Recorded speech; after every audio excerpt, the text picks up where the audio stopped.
असलामुअलैकुम दोस्तों, क्या हाल चल। इंग्लैंड वाले भी उस्ताद जी ना तो नवाशी वापस कर रहे हैं तो ना ही उन्होंने वर्ल्ड कप सानू जड़ा ना चकन दिता है।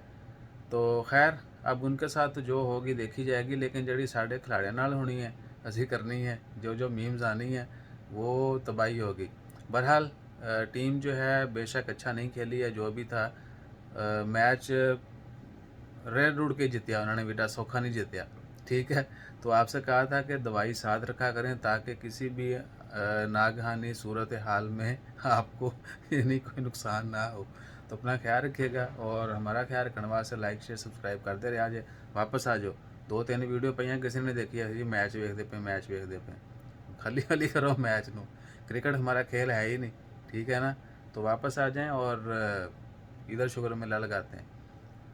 बाकी अगर कोई मुनासिब समझे तो नीचे बताइएगा कि हारिस को किस चीज़ की जल्दी थी।